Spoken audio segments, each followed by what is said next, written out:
14 de diciembre de 1810.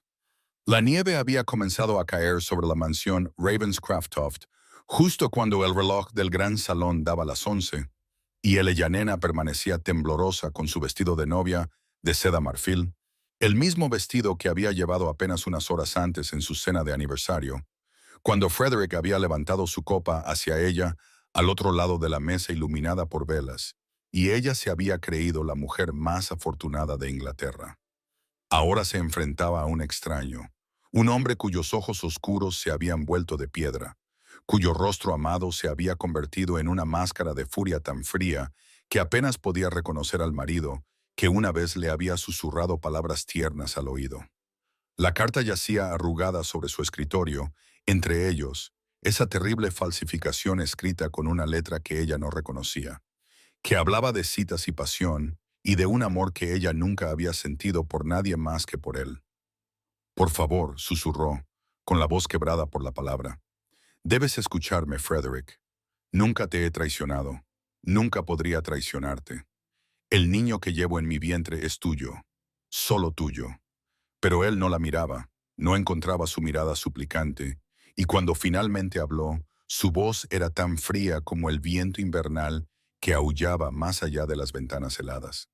Te desharás de esa abominación, dijo con palabras precisas y devastadoras, o abandonarás esta casa esta noche y no volverás jamás. Nena sintió que el mundo se tambaleaba bajo sus pies, sintió que su mano se movía instintivamente hacia su vientre, donde su hijo, su precioso hijo, acababa de empezar a crecer, y comprendió en ese momento que el hombre al que amaba se había convertido en su verdugo. No lo haré, susurró. Nunca destruiré a nuestro hijo. Y algo brilló en sus ojos, algo que podría haber sido dolor o rabia, antes de que su expresión se endureciera de nuevo como el granito. Entonces has tomado tu decisión, respondió él, y que Dios me ayude. Ojalá nunca te hubiera visto. Ella quería gritar, quería destrozar las mentiras que habían construido ese muro entre ellos. Quería hacerle ver la verdad que debería haber estado escrita en cada mirada que le había dirigido. Pero él ya estaba buscando el timbre y había apartado la cara como si ella hubiera dejado de existir. El anillo de esmeraldas que le había puesto en el dedo, el día de su boda, de repente le pareció una marca, y con manos temblorosas se lo quitó y lo dejó sobre su escritorio, junto a aquella carta venenosa. Una última ofrenda que él no merecía, pero que ella no podía soportar llevar consigo al exilio. Martha la encontró en la gran escalera, mientras la ventisca arremolinaba blanca y despiadada en la oscuridad. Encontró a su señora inmóvil, envuelta en seda marfil, con copos de nieve posándose en su cabello oscuro, y sin decir palabra, la leal doncella envolvió con su propio manto gastado los hombros temblorosos de Eleyanena. En las sombras de la galería superior, Lady Beatrix Sinclair vio cómo el carruaje desaparecía en la tormenta y se permitió una pequeña sonrisa triunfante, pues la fortuna de los Ravenscraftoft pasaría ahora sin oposición a su propio linaje, y la incómoda duquesa había sido barrida como si fuera un montón de escombros invernales. Noviembre de 1810. La lluvia otoñal dibujaba patrones plateados en las ventanas de la sala de música mientras Eleanor se sentaba al pianoforte. Sus dedos bailaban ligeramente sobre las teclas mientras el señor Marchetti contaba el tiempo con suave paciencia. Y ella se consideraba la mujer más feliz de toda Inglaterra, pues esa misma mañana había sentido los primeros movimientos de una nueva vida en su interior, y ya estaba componiendo en su mente las palabras que utilizaría para decirle a Frederick que sería padre antes de que volviera a florecer el verano. No vio a Lady Beatrice de pie en el pasillo en penumbra, más allá de la puerta entreabierta, observando con los ojos entrecerrados cómo el profesor de música italiano se inclinaba para corregir la posición de la muñeca de Eleyanena, un gesto inocente que se tergiversaría hasta convertirse en algo sórdido al ser contado. Lady Beatrice había llegado a Ravenscraftoft 3 meses antes, aparentemente para recuperarse de la tensión de sus crecientes deudas, aunque en realidad había venido con un propósito más oscuro, ya que su propio hijo heredaría el ducado si Frederick moría sin descendencia legítima, y el inesperado matrimonio por amor entre el duque y su modesta novia amenazaba todo lo que ella había planeado asegurar. Esa misma tarde, mientras Elena paseaba por los jardines, soñando con guarderías y ropita de bebé, Lady Beatrice se sentó en su habitación con lápiz y papel y redactó una carta con una caligrafía que había practicado durante semanas, hasta que se asemejaba a la elegante letra de Elena, llenando las páginas con declaraciones apasionadas a un amante ficticio, con referencias a encuentros secretos y a un corazón que pertenecía a otro. Sobornó a una doncella llamada Polly con suficiente dinero para saldar las deudas de juego de la chica, asegurándose el testimonio de que la doncella había visto a la duquesa y al profesor de música en un abrazo que la decencia prohibía, había oído susurros cariñosos y había sido testigo de un beso que nunca había ocurrido. La carta falsificada se escondió en la sala de música de Elena, detrás de un panel suelto, donde sería descubierta en el momento preciso, y Lady Beatrice se encargó de que Frederick pasara por delante de esa sala una tarde en la que el señor Marchetti estaría ajustando la postura de Elena ante el instrumento. Una imagen inocente para cualquier observador que no tuviera ya veneno goteando en sus oídos. Frederick siempre había temido en lo más profundo de su corazón que Elena no pudiera amarlo de verdad por lo que era, que una mujer tan cálida e inteligente solo hubiera aceptado su propuesta por su título y su fortuna. Y Lady Beatrice conocía esta debilidad como un cirujano sabe dónde colocar el bisturí. Primero le susurró sus preocupaciones a la duquesa Daya, sembrando semillas de duda que la anciana regó con entusiasmo, y juntas le presentaron a Frederick la carta, el testimonio, la escena cuidadosamente preparada que presenciaron a través de una puerta. El anciano Marchetti huyó antes de poder defenderse a sí mismo o a Elena, generosamente pagado por Lady Beatrice, para desaparecer en lugar de enfrentarse a acusaciones que lo arruinarían, independientemente de su falsedad. Y cuando la nieve de diciembre comenzó a caer, Frederick había construido una fortaleza de ira alrededor de un corazón que se rompía, demasiado orgulloso para cuestionar, demasiado herido para escuchar y demasiado engañado para ver a la serpiente enroscada en su propia casa, sonriendo mientras su mundo se quemaba a su alrededor. Los años que siguieron se grabaron en el cuerpo y el espíritu de Elena, como el viento invernal que da forma a la piedra, cada mes despojándola de otra capa de la mujer que había sido, hasta que lo que quedó fue algo más duro, algo forjado en el fuego de la supervivencia y el amor feroz y protector de una madre que moriría antes de permitir que su hijo sufriera ningún daño. Dio a luz a Thomas en un hospital benéfico en la primavera de 1811, con solo Martha a su lado, agarrándole la mano durante horas de agonía, mientras la lluvia rayaba las ventanas mugrientas y Elena se mordía el labio en lugar de gritar. Porque incluso en esa situación extrema temía llamar la atención. Temía que de alguna manera el alcance de Frederick se extendiera incluso a ese lugar de sufrimiento y le robara al niño por el que había sacrificado todo para protegerlo. Thomas vino al mundo con un llanto que atravesó el corazón de Elena, como la luz del sol a través de las nubes de tormenta. Y cuando lo colocaron en sus brazos, vio los oscuros rizos de Frederick coronando ya su pequeña cabeza. Vio la forma de sus propios ojos grises parpadeando hacia ella, y lloró con una pena y una alegría tan entrelazadas que no podía separarlas. Encontraron alojamiento en Whitechapel, una habitación individual en el tercer piso de un edificio con escaleras estrechas en Crispin Street, donde las paredes lloraban de humedad en invierno y se sofocaban en verano, donde Elena aprendió a estirar un chelín hasta que gritaba pidiendo clemencia, y los hábiles dedos de Martha encontraron trabajo remendando la ropa de los vecinos que tenían poco más que ellas. Elena descubrió que poseía talentos que la duquesa de Ravenscroft nunca había necesitado. Tenía mano firme con la aguja y buen ojo para los trabajos delicados, y poco a poco se ganó una reputación entre las costureras y sastres del barrio como alguien en quien se podía confiar para realizar bordados finos, encajes detallados y las cuidadosas reparaciones que las mujeres más ricas necesitaban, pero no podían hacer por sí mismas. Thomas creció como una mala hierba decidida en tierra pobre, encontrando la luz del sol donde quiera que cayera, encantando a las lavanderas que tendían la ropa en el patio, aprendiendo a leer y escribir con Elena a la luz de las velas, sin quejarse ni una sola vez de la sopa aguada, de la ropa remendada o de los zapatos que siempre parecían demasiado pequeños. Solo sabía que su padre había muerto antes de que él naciera. Una mentira que la nena le contaba con mirada firme y un corazón que se rompía un poco más cada vez. ¿Cómo podía explicarle a su hermoso niño que su padre lo había considerado una abominación, había exigido su destrucción y había elegido el orgullo y el veneno por encima de la familia que podrían haber formado? En otoño de 1815, la tos que había atormentado a Elena durante el invierno anterior regresó con fuerza, instalándose en lo profundo de su pecho hasta que respirar se convirtió en una tarea difícil y la fiebre pintó manchas brillantes en sus delgadas mejillas.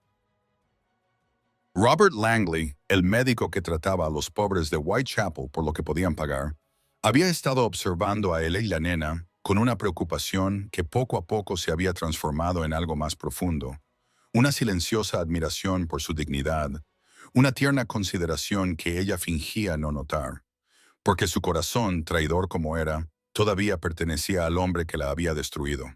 Cuando la fiebre finalmente llevó a Elena a la cama, incapaz de levantar la aguja o levantarse para saludar al amanecer, fue Thomas, de 4 años, quien enderezó sus pequeños hombros y le anunció a Martha que buscaría ayuda, que encontraría monedas para comprar medicinas, que salvaría a su madre como ella siempre lo había salvado a él. Octubre de 1815. La gran casa de Ravenscraftoft se alzaba contra la tormenta otoñal como un monumento a la miseria. Sus ventanas estaban a oscuras, salvo por la única lámpara que ardía en el estudio, donde Frederick estaba sentado solo con una jarra de brandy que se había convertido en su compañero más fiel en los 5 años transcurridos desde que había echado a su esposa en la noche invernal y se había convencido a sí mismo de que su ira era justa.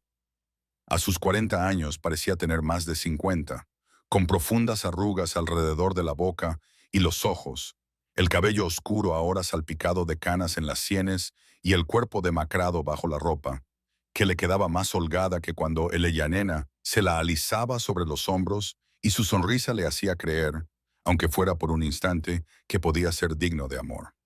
Se sirvió otra copa y se quedó mirando el líquido ámbar mientras la lluvia azotaba las ventanas y el fuego ardía lentamente en la gran chimenea, pensando como siempre hacía en esas horas oscuras, en un rostro que había prohibido en la casa.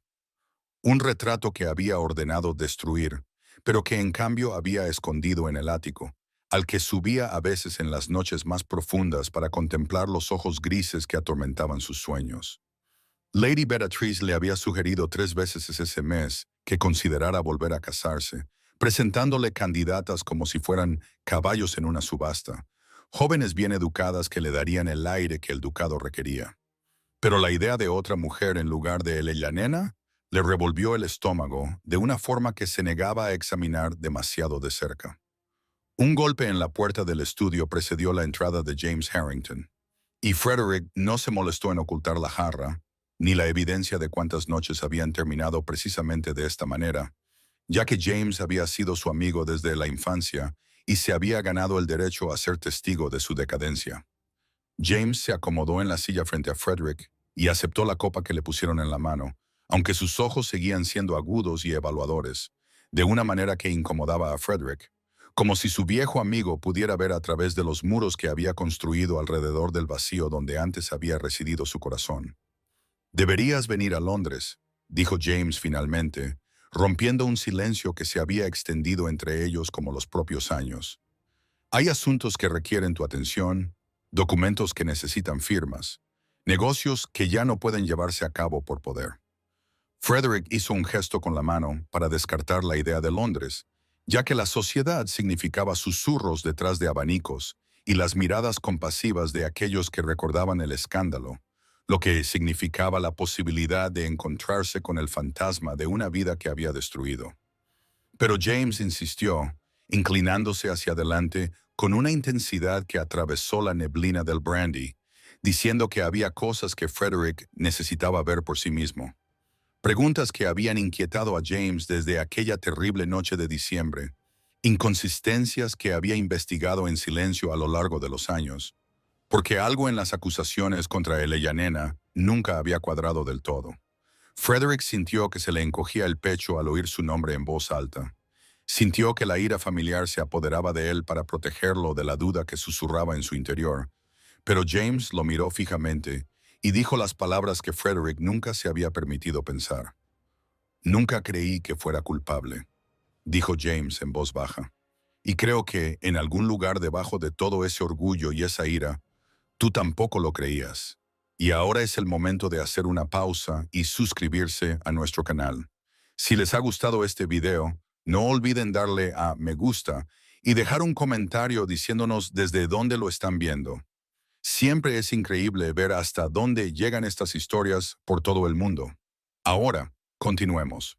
22 de octubre de 1815, y el crepúsculo caía sobre Londres como un sudario gris. Los faroleros comenzaban sus rondas mientras el carruaje de Frederick avanzaba lentamente por las calles atestadas de los desechos del comercio. Los comerciantes cerraban sus tiendas, los sirvientes se apresuraban a volver a casa y los mendigos salían de los portales en busca de la caridad que la noche pudiera ofrecerles. Frederick estaba sentado en el oscuro interior con la mandíbula apretada y sus pensamientos puestos en los papeles que había firmado esa tarde. Documentos que no significaban nada para él. Asuntos que James había insistido en que no podían esperar, aunque Frederick sospechaba que el verdadero motivo de su amigo era simplemente sacarlo del moralismo de Ravenscraft y obligarlo a recordar que existía un mundo más allá de su culpa y el brandy. El carruaje redujo aún más la velocidad al acercarse a su casa de Londres en Grosvenor Square, una residencia que no había visitado en casi 3 años, y Frederick estaba buscando sus guantes cuando una pequeña figura salió disparada de las sombras entre los carruajes aparcados y tropezó directamente en el camino de sus caballos. El cochero gritó y tiró con fuerza de las riendas. El carruaje se detuvo bruscamente y Frederick salió por la puerta antes de que su ayuda de cámara pudiera moverse, impulsado por un instinto que lo llevó hacia el niño que había caído en la calle embarrada. El niño no podía tener más de 4 años. Era pequeño y delgado y llevaba un abrigo que había sido remendado tantas veces que apenas se veía la tela original. Y cuando Frederick se agachó para ayudarlo a levantarse, el niño lo miró con una expresión de determinación tan aterrada que algo en el pecho de Frederick se contrajo dolorosamente. Los rizos oscuros caían sobre la frente del niño, enredados y húmedos por la ligera lluvia que había comenzado a caer, y sus ojos se encontraron con los de Frederick con una sorpresa de reconocimiento que no tenía sentido, pues eran grises como nubes de tormenta, grises como el amanecer de invierno, grises como los ojos que Frederick había amado y luego condenado. «Por favor, señor», dijo el niño con voz temblorosa pero firme. «Por favor, señor, no soy un ladrón. Solo esperaba que alguien me diera una moneda, porque mi madre está enferma y no tenemos dinero para medicinas». Frederick descubrió que no podía hablar, que no podía moverse, que solo podía mirar fijamente ese pequeño rostro que parecía estar formado por fragmentos de su propio reflejo y fragmentos de otra cosa. Algo que le traía recuerdos que había enterrado bajo 5 años de convicción de su propia rectitud. Su ayuda de cámara estaba ahora a su lado, haciendo sonidos de desaprobación, sugiriendo que echaran al niño de la calle. Pero la mano de Frederick ya se había movido hacia su bolsillo y había sacado una soberana. Una moneda que valía más de lo que este niño probablemente había visto en toda su breve vida. Los ojos del niño se agrandaron al ver el oro brillando a la luz de la lámpara. Y por un momento Frederick no vio gratitud, sino orgullo mezclado con desesperación, una dignidad que parecía imposible en alguien tan joven y tan claramente indigente. «Gracias, señor», susurró el niño. Y entonces se fue. Desapareció en la oscuridad que se acumulaba tan rápido como había aparecido, dejando a Frederick de pie en la calle con la lluvia empezando a empapar su abrigo y una sensación en el pecho que no podía nombrar, que no quería nombrar. Una sensación que lo siguió hasta la casa, Subió las escaleras y se coló en sus sueños esa noche, donde unos ojos grises lo acusaban de pecados que nunca se había permitido considerar. La primera noche después del encuentro, Frederick no durmió nada, sino que se sentó en su estudio con una copa de brandy intacta delante de él, mirando fijamente las llamas, mientras unos ojos grises lo observaban desde la oscuridad detrás de sus párpados cerrados, ojos que pertenecían a un niño al que nunca había visto antes y que, sin embargo, de alguna manera conocía en lo más profundo de su ser. Por la mañana, su ayuda de cámara lo encontró todavía vestido con la ropa del día anterior, con el rostro demacrado, dando órdenes extrañas e incomprensibles, ya que exigía saber exactamente dónde se había detenido el carruaje, exactamente en qué calle, exactamente a qué hora hacían su ronda los faroleros en ese barrio en particular. El 23 de octubre trajo lluvia que golpeaba contra las ventanas de la casa de la Plaza Groner. Y Frederick se dijo a sí mismo que solo estaba tomando el aire cuando ordenó al carruaje que condujera lentamente por las calles cercanas al lugar donde había aparecido el niño, con los ojos escudriñando cada puerta y cada callejón en busca de un destello de rizos oscuros, un abrigo remendado o esos imposibles ojos grises que le habían golpeado como un puñetazo en el pecho. No vio nada más que la miseria habitual de los mendigos pobres de Londres, los vendedores ambulantes y los niños harapientos que miraban su elegante carruaje con hambre vacía. Ninguno de ellos era el que buscaba. Ninguno de ellos llevaba ese inexplicable peso del reconocimiento. Esa noche, James Harrington lo visitó y encontró a Frederick de pie junto a la ventana, mirando cómo la lluvia rayaba el cristal. Y cuando James le preguntó qué le preocupaba, Frederick no pudo dar una respuesta que tuviera sentido. Solo pudo hablar de un niño en la calle, un niño mendigo, un rostro que no se le iba de la cabeza.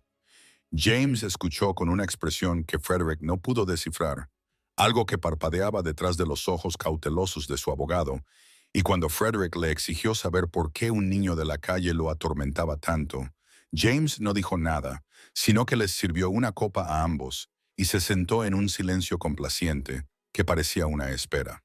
El 24 de octubre, Frederick volvió a las mismas calles 2 veces, una al mediodía y otra al atardecer, y el cochero intercambió miradas con los lacayos que Frederick fingió no ver.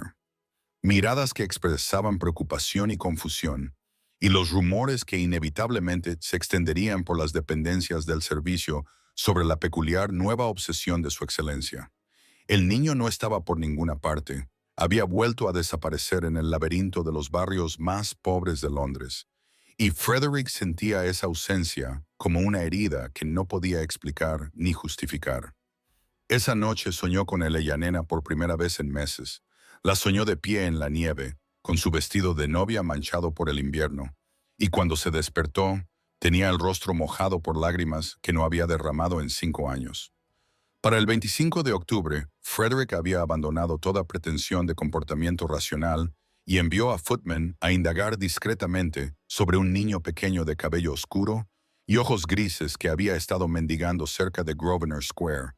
Un niño con una madre enferma, un niño que hablaba con sorprendente claridad para alguien tan joven y tan pobre. James llegó esa noche y encontró a Frederick paseándose como un animal enjaulado. Y cuando su amigo le preguntó qué pensaba hacer si encontraba a ese niño, Frederick se detuvo y miró a James con algo que se rompía detrás de sus ojos. «No lo sé», susurró Frederick. «Solo sé que debo encontrarlo». El 26 de octubre amaneció con el primer cielo despejado que Londres había visto en días, y Frederick se despertó de las pocas horas de sueño que había logrado conciliar, con una determinación que le servía de armadura contra la locura que se había apoderado de él, decidido a encontrar a ese niño mediante un método, en lugar de deambular sin rumbo, a utilizar los considerables recursos a su disposición, en lugar de rondar las esquinas como un poeta enamorado en busca de su musa. Llamó a su lacayo más discreto, un hombre llamado Collins, que había servido a la familia Ravenscroft durante 20 años y sabía cómo hacer preguntas sin revelar quién quería las respuestas, y le dio instrucciones que habrían parecido descabelladas para cualquier otro amo, pero que fueron recibidas con la obediencia impasible de un sirviente bien entrenado. Encuentra a un niño, dijo Frederick, de aproximadamente 4 años, pelo oscuro y rizado, ojos grises, que lleva un abrigo marrón remendado, visto por última vez mendigando cerca de Grove, en una plaza, y averigua dónde vive, quién es su madre y cuáles son sus circunstancias. Collins se marchó sin decir nada, y Frederick pasó el día paseándose por su estudio, incapaz de concentrarse en los documentos comerciales que James le había dejado para que los revisara, incapaz de pensar en otra cosa que no fueran esos ojos grises que lo habían mirado desde la calle embarrada con un desafío tan familiar.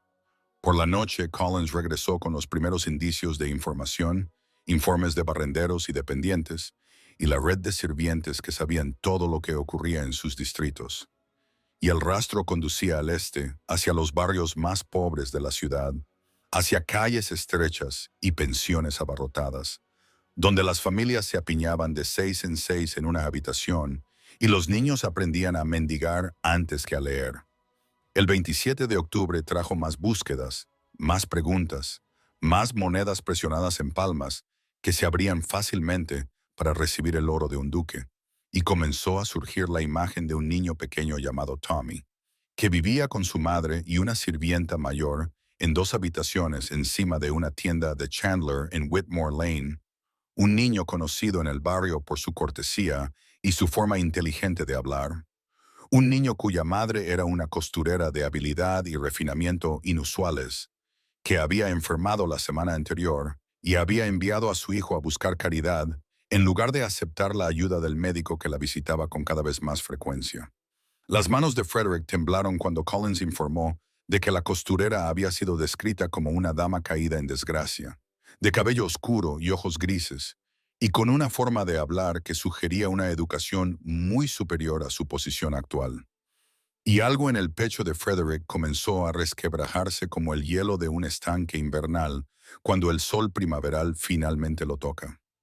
El 28 de octubre fue él mismo, vestido con ropa sencilla que no lograba disimular del todo su porte, y se quedó en la esquina de Whitmore Lane, observando las ventanas de las habitaciones situadas encima de la tienda de Chandler, atento a cualquier movimiento, buscando una cabecita morena o un atisbo de la mujer que podría ser cualquiera.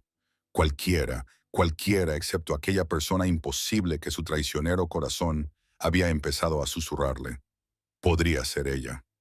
Martha Fleming, de pie en esa misma ventana para vigilar a los extraños que habían estado haciendo preguntas toda la semana, vio una figura alta observando desde las sombras y sintió la fría mano del pasado extendiéndose para apoderarse de todos ellos.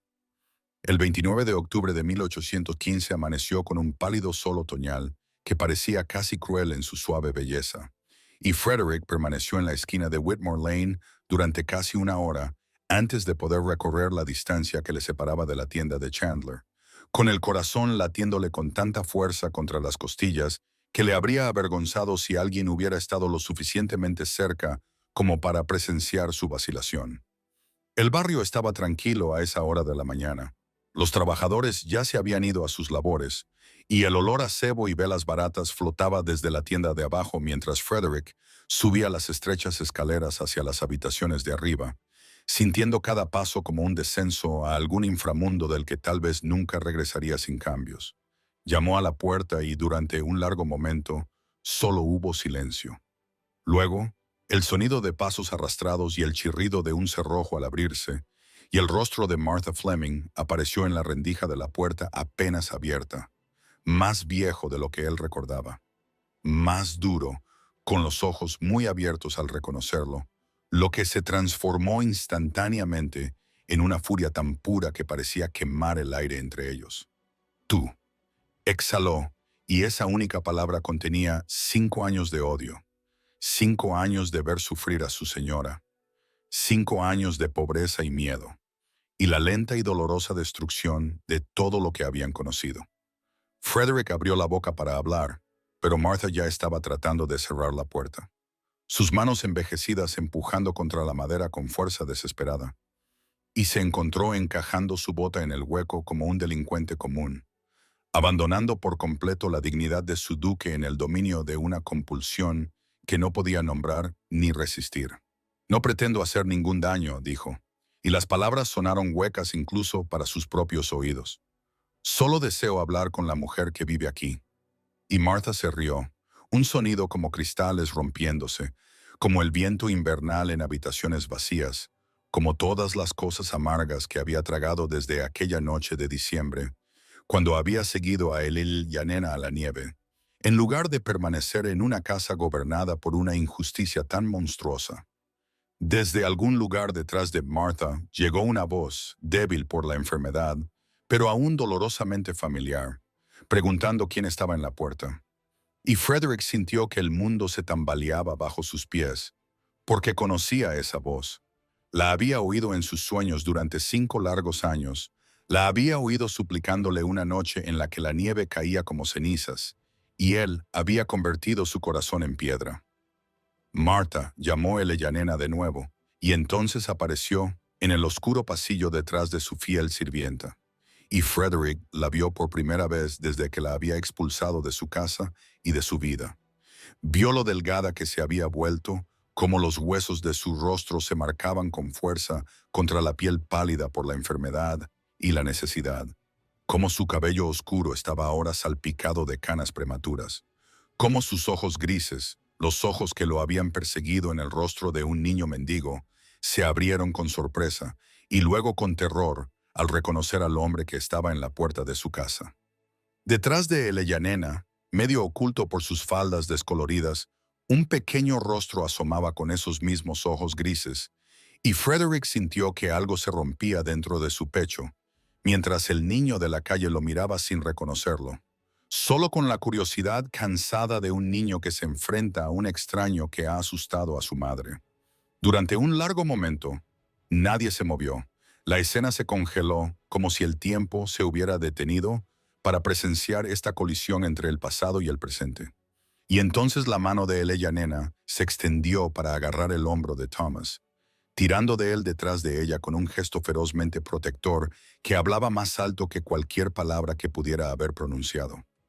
«Vete», dijo, con una voz apenas superior a un susurro, pero con la fuerza de 5 años de sufrimiento, 5 años de aprender a sobrevivir, sin la protección de un nombre o una fortuna, ni del marido que la había abandonado en el desierto con nada más que el niño que crecía en su interior.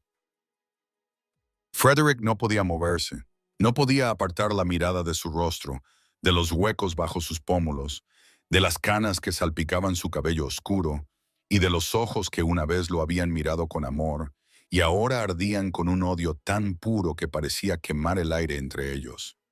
«Eleyanena», dijo, solo su nombre, y el sonido de él en sus labios la hizo estremecerse como si la hubiera golpeado.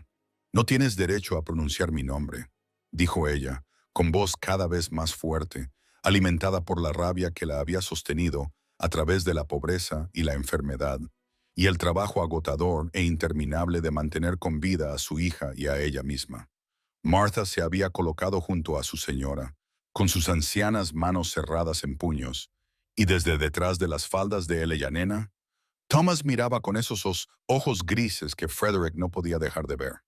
No podía dejar de reconocer, incluso cuando su mente se negaba a aceptar lo que su corazón había comenzado a comprender desde el momento en que vio al niño por primera vez en la calle. «El niño», logró decir Frederick, con una voz que le sonaba extraña y distante a sus propios oídos. «El niño es tuyo». Eleyanena se rió, un sonido tan amargo que parecía envenenar la pálida luz del sol que se colaba por la sucia ventana. «Es mío», dijo, «solo mío, criado sin tu nombre ni tu fortuna. Ni un solo momento de tu cuidado, y seguirá siendo mío hasta que exhalé mi último aliento». Frederick dio un paso adelante, atraído por una fuerza que no podía nombrar, y Eleyanena retrocedió, apretando a Thomas con más fuerza detrás de ella. «No te acerques a él», dijo ella con la voz quebrada. «No lo toques, no le hables. Perdiste cualquier derecho sobre él la noche que nos empujaste a ambos a la nieve». «¿Qué derecho?», se oyó decir a Frederick, incluso cuando la pregunta se convirtió en cenizas en su boca. «¿Qué derecho tendría yo sobre el hijo de tu amante?». Y entonces el rostro de Eleyanena se transformó. El miedo y el odio dieron paso a otra cosa, algo que parecía casi un triunfo mezclado con desesperación, y pronunció las palabras que destrozarían todas las certezas sobre las que Frederick había construido su fría y vacía vida. Alejaste a tu propio hijo, dijo, tu propia carne y sangre, el aire que decías querer tan desesperadamente, y él ha crecido mendigando en las calles mientras tú te arruinabas bebiendo en tu gran finca. Así que dime, Su Excelencia, ¿quién de los dos es realmente el infiel?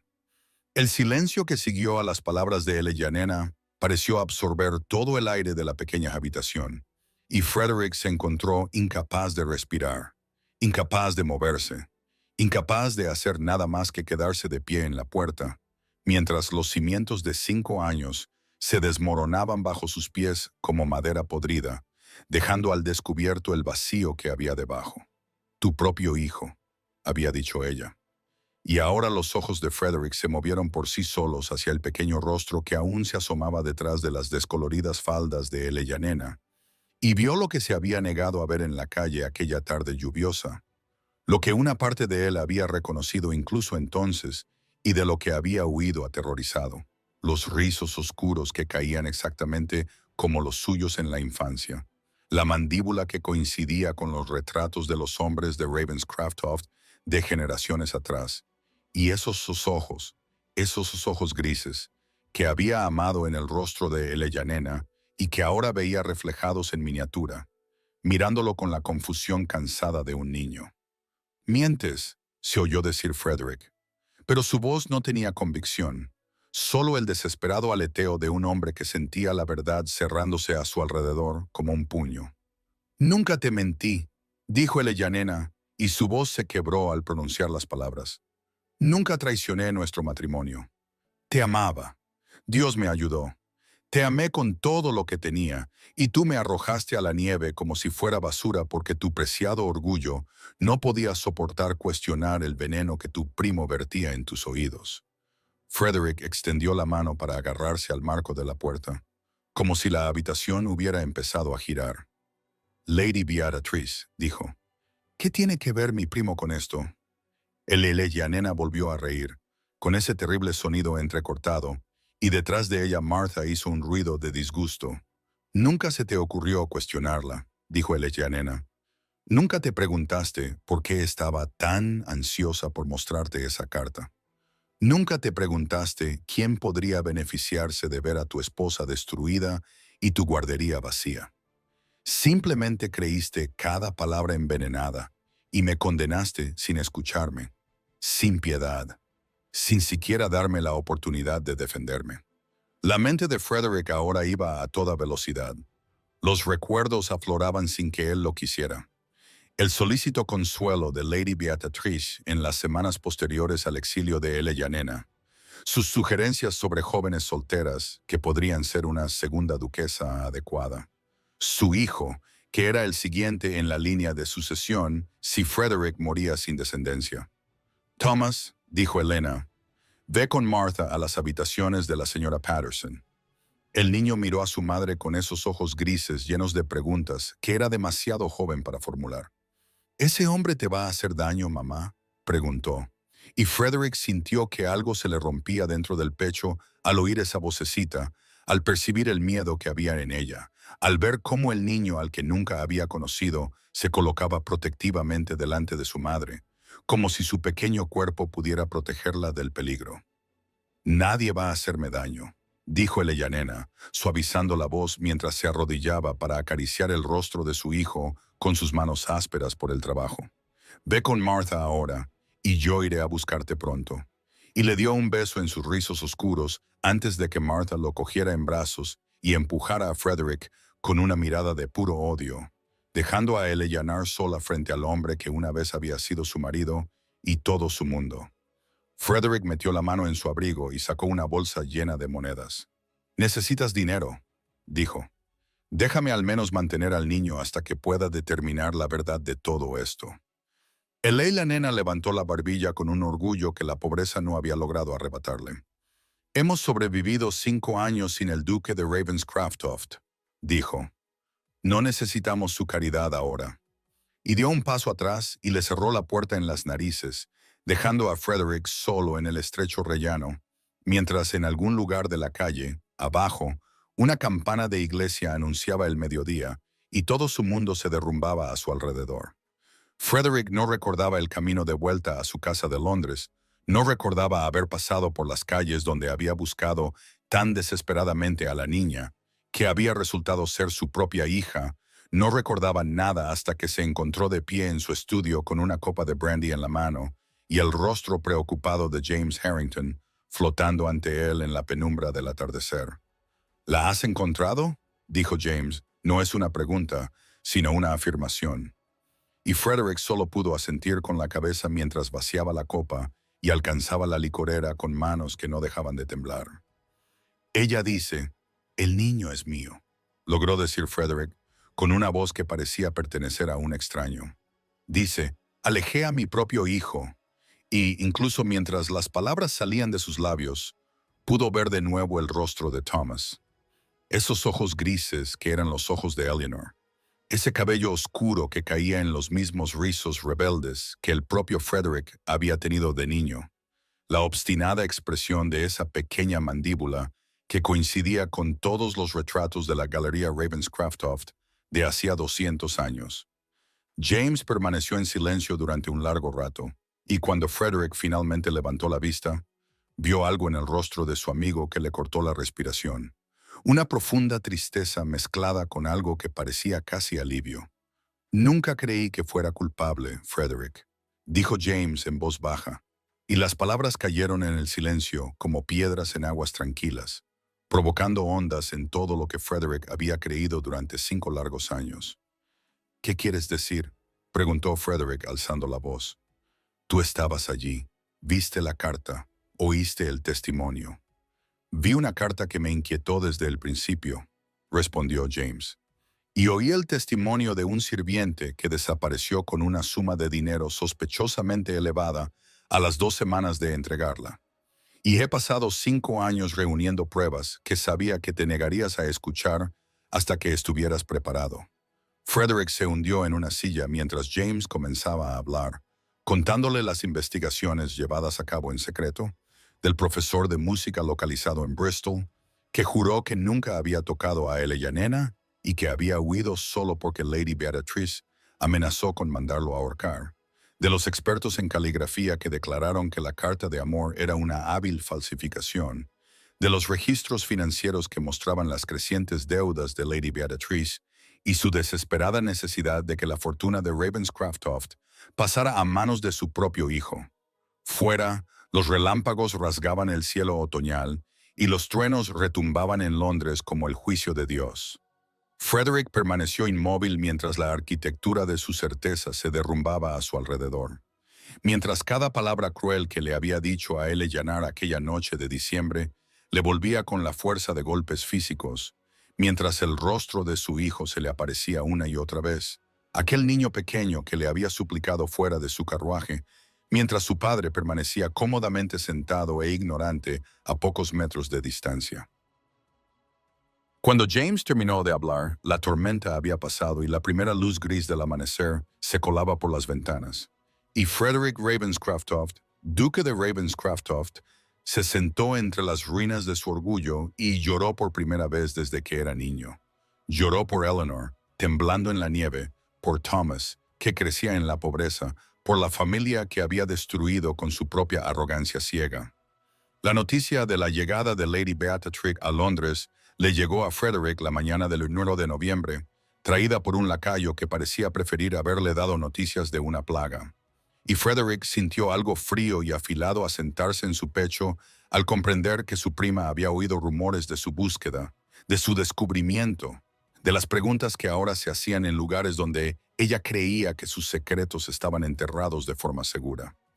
Ella acudió a su estudio 1 hora después de su llegada, entrando por la puerta con un vestido de viaje de seda azul oscuro, con el rostro con una expresión de preocupación que Frederick había creído alguna vez genuina, pero que ahora veía como la máscara que siempre había sido, y la observó acercarse con ojos que parecían pertenecer a un hombre diferente al que había llorado en esa misma habitación solo unas horas antes. Querido Frederick, comenzó ella, con voz melosa, dulce con falsa preocupación. He venido en cuanto me he enterado de que no te encontrabas bien. Los sirvientes están muy angustiados por tu comportamiento. Y extendió la mano como para tocarle el brazo, pero algo en su rostro hizo que su mano vacilara y se apartara. Estoy perfectamente bien, Beatrice, dijo Frederick, sorprendido por lo firme que sonaba su voz, cuando por dentro era una tempestad de rabia y dolor, y la terrible necesidad de saber toda la verdad antes de actuar. Simplemente he estado llevando a cabo algunos asuntos que han resultado inesperadamente esclarecedores. Esclarecedores. Observó su rostro y vio el destello de miedo detrás de sus ojos, rápidamente reprimido, pero no lo suficientemente rápido. Y en ese momento supo con absoluta certeza que James tenía razón, que Eleyanena era inocente, que había alejado a su esposa y a su hijo basándose en mentiras fabricadas por esta mujer que ahora estaba ante él con sus sedas perfumadas y su sonrisa ensayada.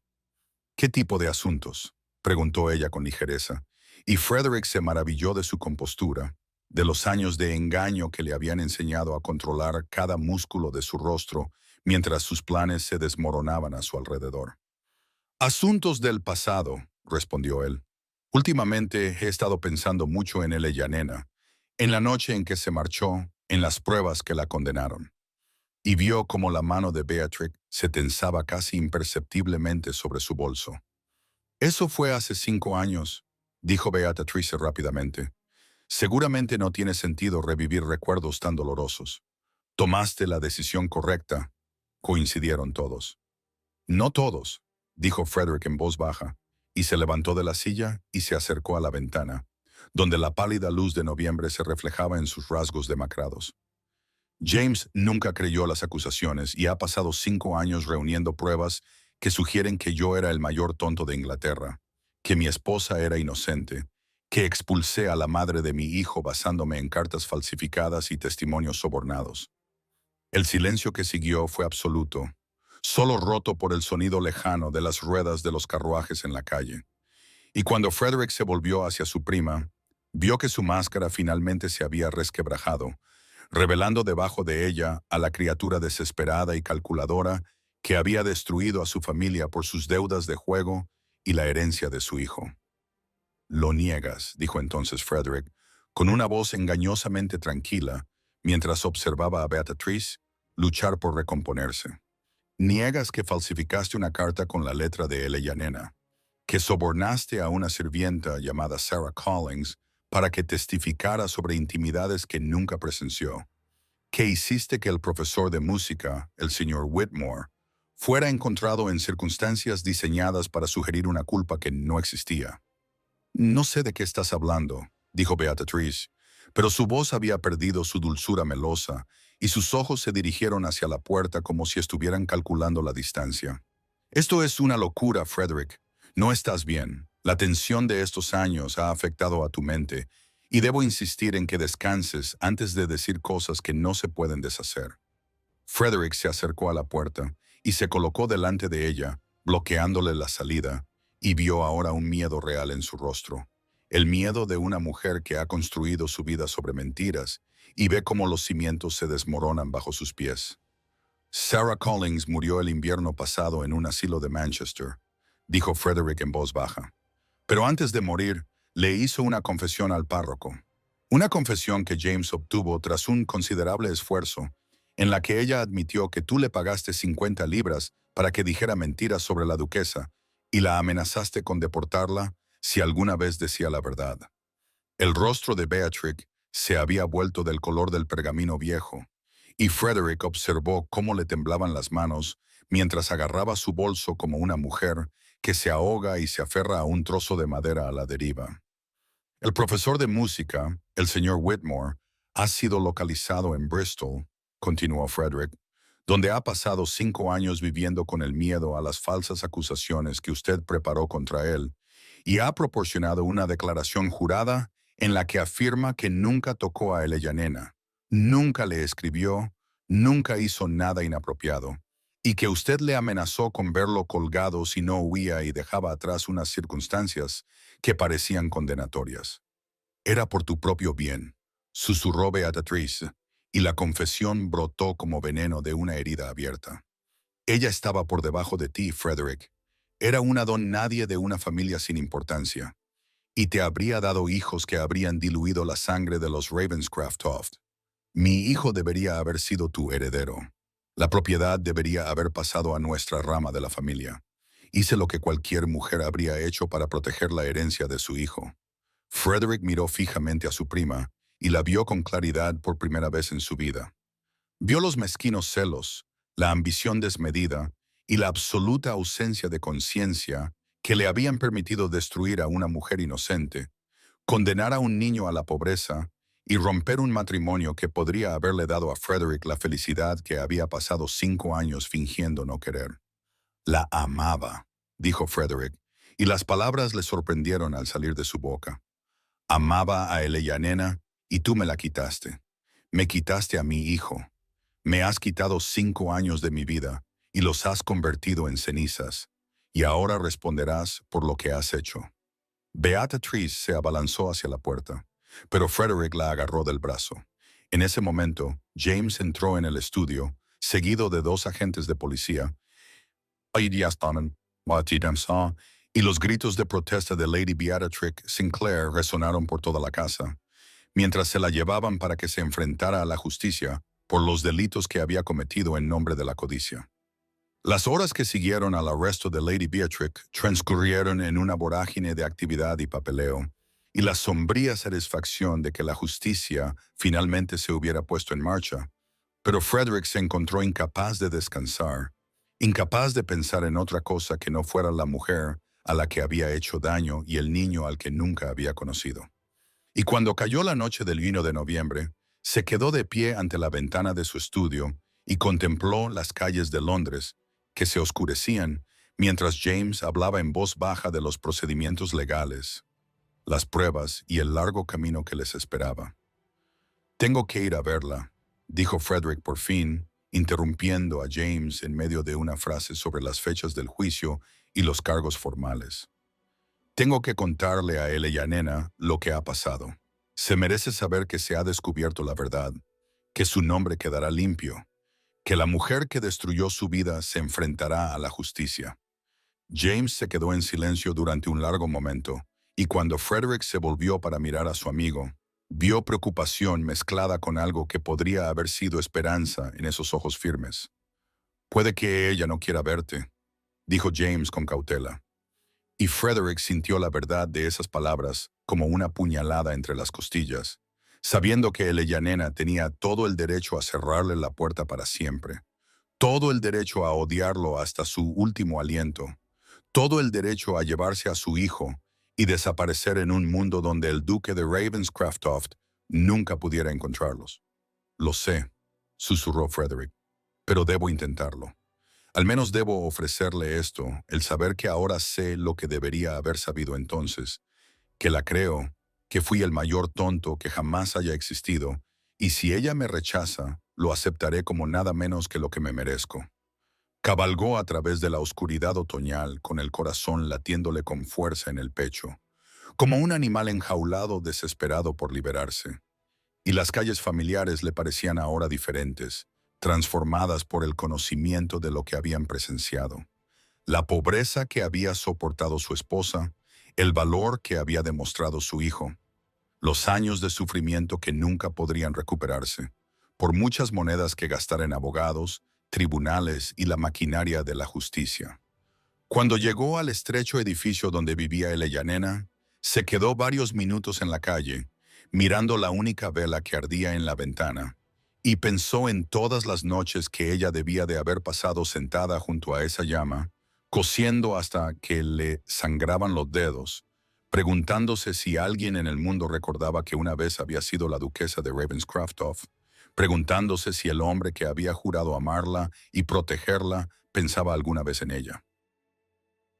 Martha respondió a su llamada con la misma mirada hostil que había mostrado antes, pero algo en el rostro de Frederick debió de hacerla dudar, porque no cerró la puerta de golpe inmediatamente, y cuando él le dijo en voz baja que Lady Beatrice había sido arrestada, que se había descubierto la verdad, que solo había venido a decírselo a Eleanor y nada más.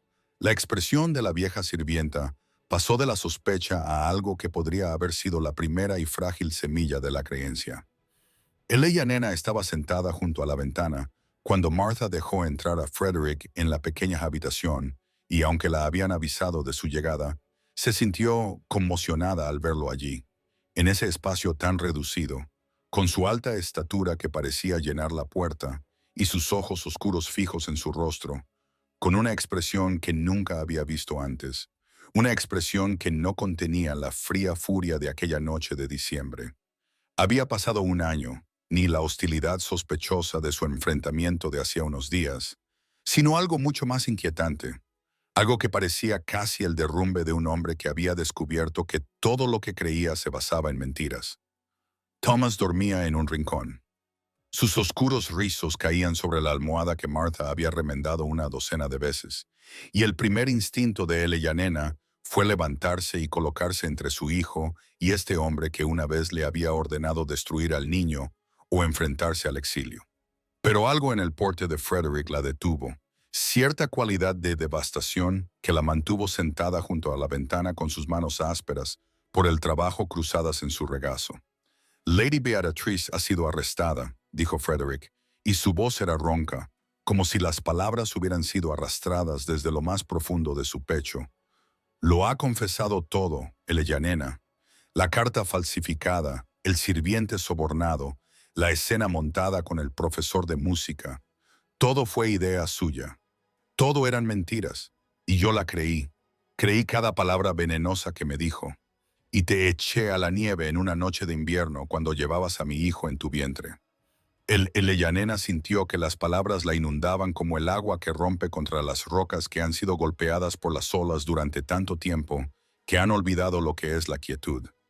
Y descubrió que no podía hablar, que no podía moverse, que solo podía sentarse allí, a la pálida luz de las velas, y ver cómo Frederick Ravenscroft, el orgulloso y terrible duque que la había sumido en la oscuridad, cruzaba la habitación y se arrodillaba ante su silla como un penitente que busca la absolución de un santo.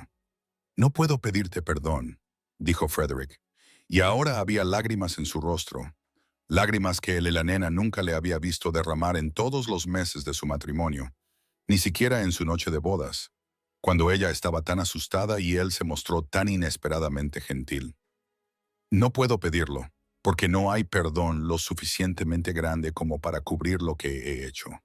Te miré a los ojos y te llamé infiel. Miré tus lágrimas y creí que eran falsas.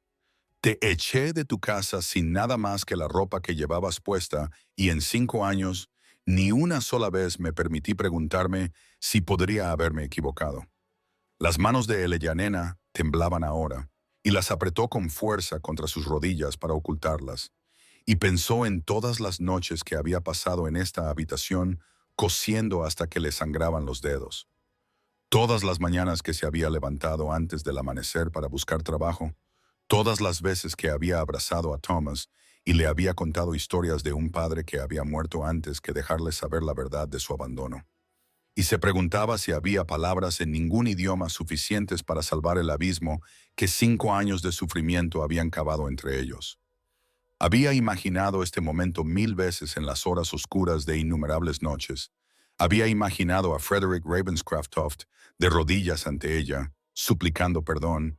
Había escrito las palabras hirientes que le diría, el frío rechazo que le ofrecería, la satisfacción que sentiría al verlo sufrir como ella había sufrido. Pero ahora que había llegado el momento, ella nena descubrió que la furia que había atesorado cuidadosamente se había convertido en cenizas en su boca, y no podía pronunciar los discursos que había ensayado, porque el hombre arrodillado ante ella no era el monstruo que había construido en su memoria, sino una criatura destrozada cuyas lágrimas caían sobre sus faldas gastadas como lluvia sobre tierra reseca. «Te lo dije», dijo finalmente, y su voz apenas fue más que un susurro. «Te lo dije aquella noche, que nunca te había sido infiel. Te rogué que me creyeras. Te ofrecí jurarlo sobre cualquier libro sagrado que eligieras, y tú me miraste como si fuera algo impuro. Y me dijiste que destruyera a nuestro hijo o que abandonara tu casa para siempre. y salí a la nieve con nada más que mi vestido de novia y la vida que crecía dentro de mí. Los hombros de Frederick temblaban por los sollozos que no podía contener, y la nena observaba como el orgulloso duque de Ravenscraft-Toft lloraba como un niño a sus pies, y sintió que algo cambiaba en su pecho, que una pared que había construido, ladrillo a ladrillo, con dolor, durante 5 años, comenzaba a resquebrajarse a pesar de su determinación de mantenerla en pie. No tengo defensa, dijo Frederick entre lágrimas. No tengo excusa. Creía a una mujer intrigante antes que a mi propia esposa porque tenía miedo, Eleanor. Estaba tan aterrorizado de que alguien tan bueno, hermoso y amable como tú nunca pudiera amar de verdad a alguien como yo, que cuando Beatrice me mostró pruebas de la traición, una parte de mí pensó, por supuesto que nunca te amó. Por supuesto que todo era fingido. Y ese miedo me volvió cruel más allá de cualquier esperanza de redención. Thomas se movió en su sueño y los ojos de Eleanor se posaron en su hijo, con todo su cuerpo tensándose por el instinto de protegerlo. Frederick siguió su mirada y vio la nueva agonía que se dibujó en su rostro al mirar al niño dormido. Este niño al que nunca había cogido en brazos, nunca había consolado, nunca había visto dar sus primeros pasos ni decir sus primeras palabras. «Tiene tu barbilla», susurró Frederick, «y las manos de tu madre, ahora lo veo». Lo vi aquel día en la calle cuando me pidió una moneda, y sentí algo que no podía nombrar, algo que me mantuvo despierto durante noches enteras, algo que me llevó a buscar en cada rincón de Londres hasta que lo volví a encontrar. Eleanor miró a su marido, lo miró de verdad por primera vez desde que había entrado en la habitación, y vio las canas entremezcladas con su cabello oscuro, las arrugas que el dolor y la culpa habían tallado alrededor de sus ojos, la delgadez de unas mejillas que antes habían estado llenas de salud y prosperidad, y comprendió que, mientras ella había sufrido en la pobreza, él había sufrido en la abundancia, que su hermosa casa y su mesa repleta habían sido su propia prisión. Pensó en Robert Langley, el querido y amable Robert, que había cuidado de ella cuando tenía fiebre y nunca le había pedido nada a cambio, que la había mirado con una esperanza tan tierna y nunca le había presionado porque sabía que ella no era libre. No de verdad, no a los ojos de la ley ni de la iglesia. Y se preguntó, ¿qué diría él si pudiera ver esta escena?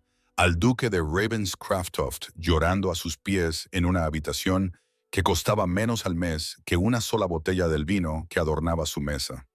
«No sé qué quieres de mí», dijo Eleanor por fin, y su voz era más firme de lo que esperaba, más firme de lo que se sentía. «No sé qué imaginas que puedo darte.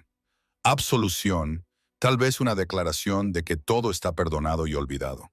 Que los 5 años que pasé preguntándome si mi hijo y yo sobreviviríamos otro invierno fueron simplemente un desafortunado malentendido. Que las noches en las que me quedaba despierta escuchando la tos de Thomas y rezando para no tener que elegir entre comida y medicina fueron simplemente el precio de una falta de comunicación entre marido y mujer. Frederick se estremeció con cada palabra como si ella le hubiera golpeado, y tal vez lo había hecho. Quizás las palabras eran las únicas armas que había poseído jamás, y había aprendido a manejarlas con precisión durante los largos años de su exilio. «No quiero nada», dijo Frederick, y su voz se quebró al pronunciar esa palabra. «No quiero nada excepto saber que tú y el niño, que Thomas, que mi hijo, nunca volverán a pasar necesidad. Quiero pasar los años que me quedan tratando de reparar lo que no se puede reparar. Quiero mirar su rostro cada día y ver al niño que debería haber tenido en brazos desde su primer aliento. Quiero oírle llamarme padre, aunque sé que no tengo derecho a ese nombre. He perdido todos los derechos que un hombre puede perder». Eleanor miró a Thomas, que dormía en un rincón, con su pequeño pecho subiendo y bajando con cada respiración tranquila, y pensó en todas las veces que le había dicho que su padre había muerto, que su padre había sido un buen hombre que los quería a ambos, que su padre habría movido cielo y tierra para estar con ellos si hubiera podido. Y se preguntó cómo le explicaría que le había mentido, que su padre estaba vivo y arrodillado en su habitación con lágrimas corriendo por su rostro, que su padre era el duque de Ravenscraft-Toft y que Thomas era el heredero de una de las mayores fortunas de Inglaterra. Él no sabe que existes, dijo la nena en voz baja. Le dije que su padre murió antes de que él naciera. Le dije que su padre lo amaba. Le di una fantasía porque no podía darle la verdad. No podía decirle a un niño que su padre había ordenado su destrucción, que su padre había echado a su madre a la calle, que su padre había elegido el orgullo por encima del amor y nos había dejado a ambos morir de hambre. Frederick emitió un sonido que no era del todo humano, un sonido de angustia tan profunda que la nena lo sintió en su propio pecho, y entonces comprendió que lo que sucediera a continuación cambiaría sus vidas para siempre. La habitación quedó en silencio, salvo por la suave respiración de Thomas y los lejanos sonidos de la calle. Y en ese silencio, Elena sintió el peso de 5 años presionando su pecho. 5 años de lucha, miedo y amor ferozmente protector. 5 años diciéndose a sí misma que odiaba a este hombre, cuando una parte traicionera de su corazón nunca había dejado de recordar la forma en que él la había mirado el día de su boda. La forma en que sus manos habían temblado cuando la abrazó por primera vez. La forma en que le había susurrado al oído que no podía creer la suerte que había tenido al conseguir una novia así. ¿Qué quieres que haga?, preguntó Frederick, con la voz entrecortada por el llanto y el rostro devastado por las emociones que se había negado a sentir durante media década. Dime qué puedo hacer. Dime cómo empezar a reparar lo imperdonable. Dime cómo ganarme aunque sea un momento en su presencia. Haré cualquier cosa, nena. Arrastraré por las calles de Londres si me lo pides. Daré hasta el último centavo de mi fortuna. Pasaré el resto de mi vida de rodillas si solo me dejas conocer a mi hijo. Elena cerró los ojos y se vio a sí misma como había sido aquella noche de diciembre, joven y aterrorizada, embarazada, caminando por la nieve con su vestido de novia, mientras el mundo que había conocido se desmoronaba a sus espaldas. Y se vio a sí misma en los meses que siguieron, enferma por el embarazo y el dolor, cosiendo hasta que le sangraban los dedos para ganar lo suficiente para comprar pan, sosteniendo a su hijo recién nacido en una habitación tan fría que podía ver su aliento, y prometiéndole que nunca dejaría que nadie le hiciera daño como su padre le había hecho a ella. No puedo olvidar, dijo finalmente, abriendo los ojos para encontrarse con la mirada desesperada de Frederick. No puedo fingir que el pasado no ocurrió. No puedo borrar las noches en las que pasé hambre para que Thomas pudiera comer. Las veces que vendí mi anillo de boda, y luego lo volví a comprar porque era lo único de valor que poseía. El miedo que me despertaba cada mañana preguntándome si ese sería el día en que nos echarían a la calle. No se puede comprar la absolución, Frederick.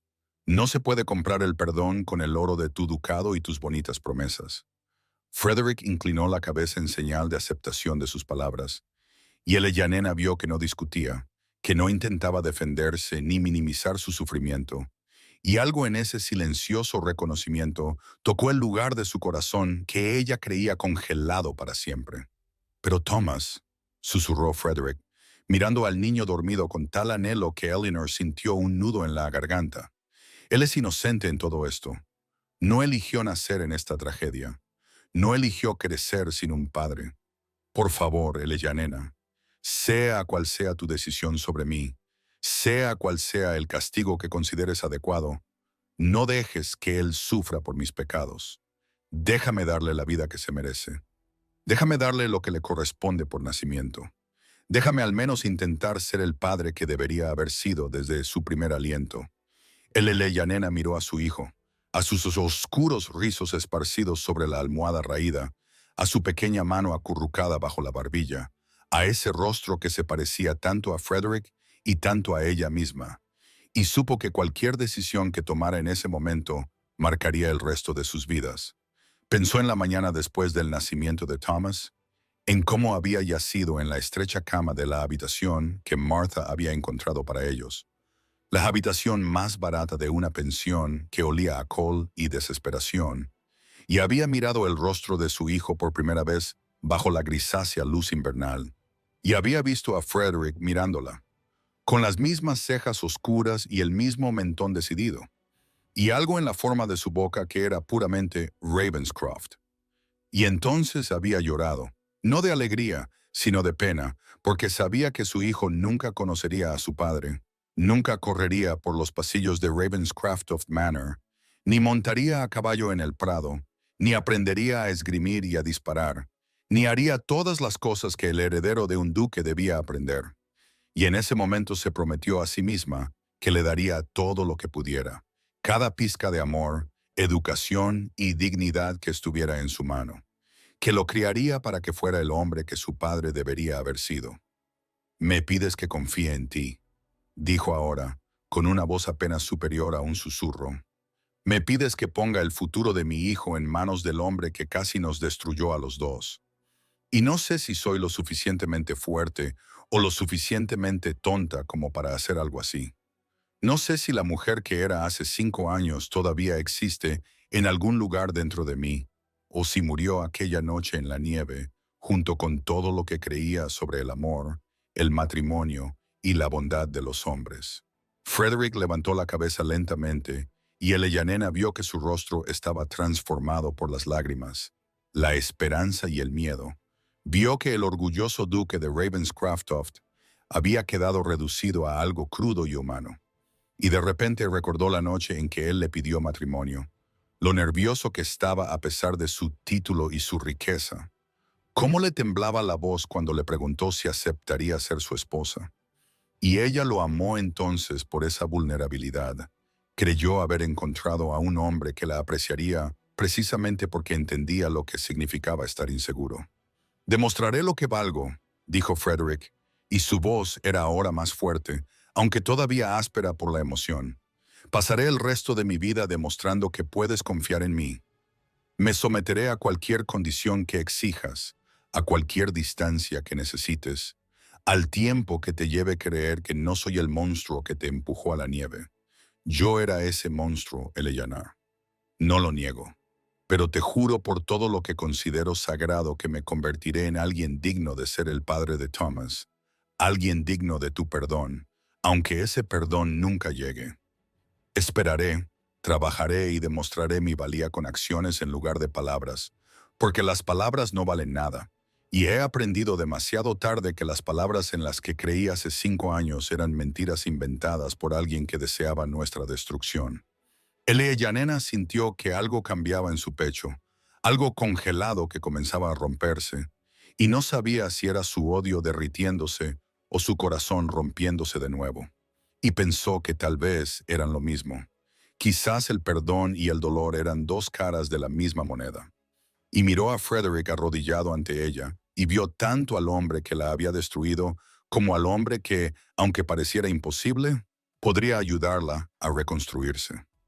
Pensó en la mañana después del nacimiento de Thomas, en cómo se había acostado en la estrecha cama de la habitación que Martha había encontrado para ellos, la habitación más barata de una pensión que olía a col y desesperación, y había mirado el rostro de su hijo por primera vez bajo la grisácea luz invernal, y había visto a Frederick mirándola, con las mismas cejas oscuras y el mismo mentón decidido, y algo en la expresión de su boca que era puramente Ravenscroft, y entonces había llorado, no de alegría, sino de pena, porque sabía que su hijo nunca conocería a su padre, nunca correría por los pasillos de la mansión Ravenscroft, ni montaría a caballo en el prado, ni aprendería a esgrimir y a disparar, ni haría todas las cosas que el heredero de un duque debía aprender.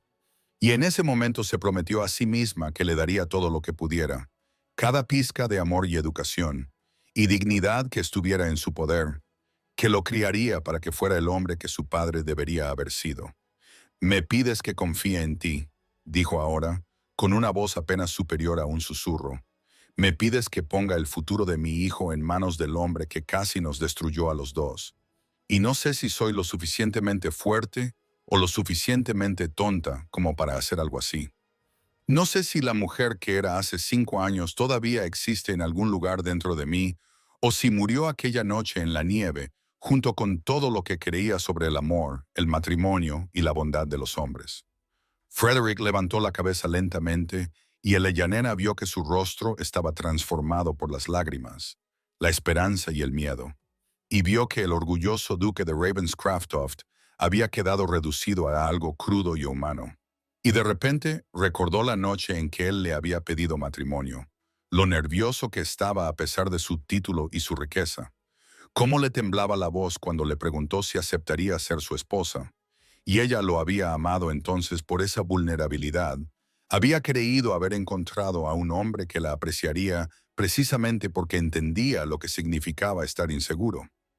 «Demostraré mi valía», dijo Frederick, y su voz era ahora más firme, aunque todavía áspera por la emoción. «Pasaré el resto de mi vida demostrando que puedes confiar en mí. Me someteré a las condiciones que exijas, a la distancia que necesites, al tiempo que te lleve creer que no soy el monstruo que te empujó a la nieve.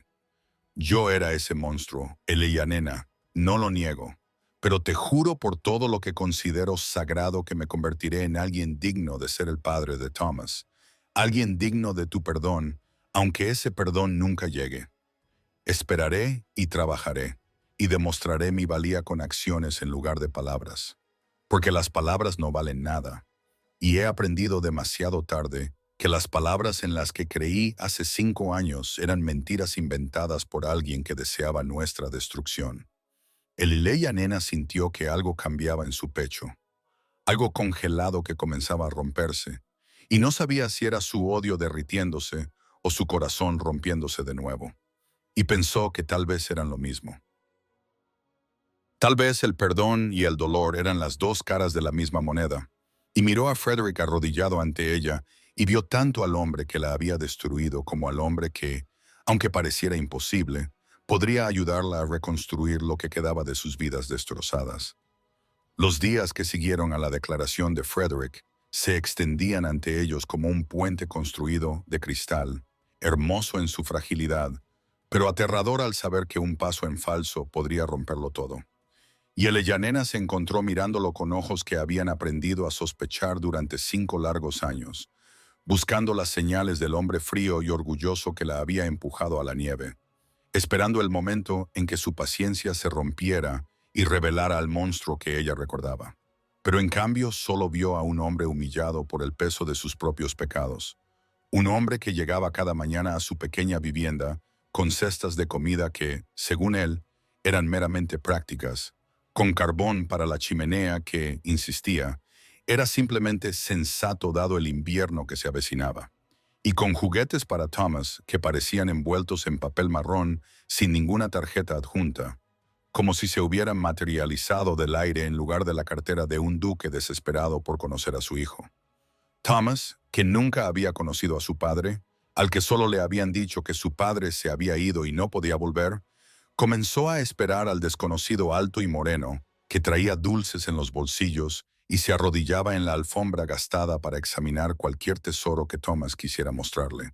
Y Eleyanena vio el anhelo en los rostros de ambos, el mismo deseo desesperado de conexión que ninguno de los dos comprendía del todo, y pensó que su corazón se rompería de nuevo ante la terrible belleza de ver a su hijo enamorarse del padre que casi los había destruido a ambos.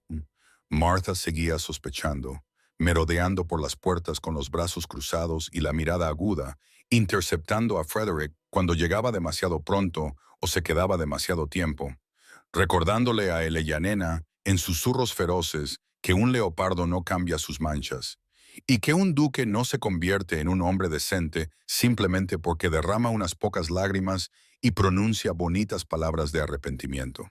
Pero incluso Martha comenzó a suavizarse de forma imperceptible, al ver a Frederick someterse a sus interrogatorios sin quejarse, al verlo agradecerle el horrible té que ella preparaba deliberadamente demasiado fuerte, al verlo aceptar sus insultos con un silencioso reconocimiento de que se merecía mucho peor que cualquier cosa que ella pudiera idear.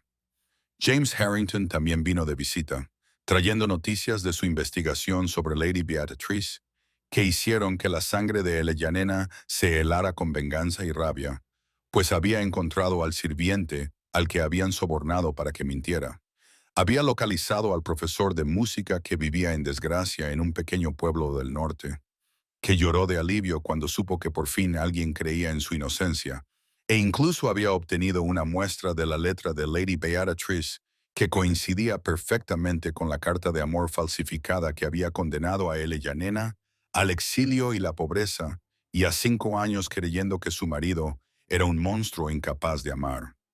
Las pruebas se acumulaban como la nieve que se acumula contra una puerta, y Eleyanena sintió que las paredes que había construido alrededor de su corazón comenzaban a resquebrajarse, no por el persistente y gentil asedio de Frederick, sino por la simple e innegable verdad de que no había sido traicionada por su marido, sino por una mujer en la que había confiado, que la crueldad de Frederick no había nacido de su naturaleza, sino de una manipulación tan completa y calculada que tal vez, algún día ella pudiera encontrar en sí misma la fuerza para perdonarlo.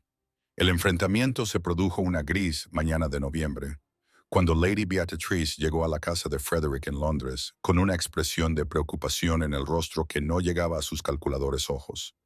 Y Elena no se enteró hasta más tarde, por James Harrington, que había presenciado toda la escena con la sombría satisfacción de un hombre que ve cómo finalmente se hace justicia. Lady Beatrice había irrumpido en el salón, esperando encontrar a su primo receptivo a sus susurradas advertencias sobre la intrigante mujer que, de alguna manera, había reaparecido para amenazar su paz. Pero en su lugar se encontró a Frederick de pie ante la chimenea con la carta falsificada en la mano. La misma carta que ella había redactado con tanto cuidado 5 años atrás en la sala de música de Eleyanena, utilizando papel que había robado del escritorio de Eleyanena y tinta que había mezclado para que coincidiera con la de Eleyanena. Y el rostro de Lady Beatrix se puso blanco como la nieve de diciembre cuando vio esa prueba condenatoria, y aún más blanco cuando James Harrington se adelantó con un maletín de cuero lleno de documentos, entre los que se encontraban la confesión firmada del sirviente al que había sobornado, el testimonio del profesor de música al que había destruido y los registros de sus crecientes deudas, que la habían llevado a tramar un plan tan desesperado en primer lugar. La voz de Frederick cuando habló no era alta, pero transmitía el terrible peso de un hombre que ha descubierto que los cimientos de su vida se basaban en mentiras.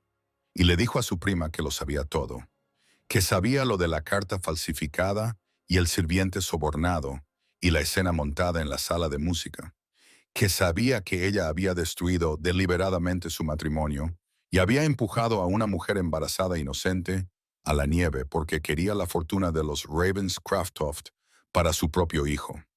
Sabía que todas las lágrimas que ella había derramado por su matrimonio roto habían sido falsas. Cada susurro de consuelo había sido veneno. Cada momento de los últimos 5 años se había construido sobre su traición. Y Lady Beatrice intentó primero negarlo, luego explicarlo y finalmente suplicar. Pero Frederick se limitó a señalar la puerta, donde 2 agentes esperaban para escoltarla y que se enfrentara a las consecuencias de sus crímenes. Eleyanena se enteró de todo esto por James esa noche, cuando él acudió a su pequeña habitación con Frederick, siguiéndole como un hombre que se dirige a su propia ejecución, y observó el rostro de su marido mientras James le contaba la expulsión de Lady Beatrice.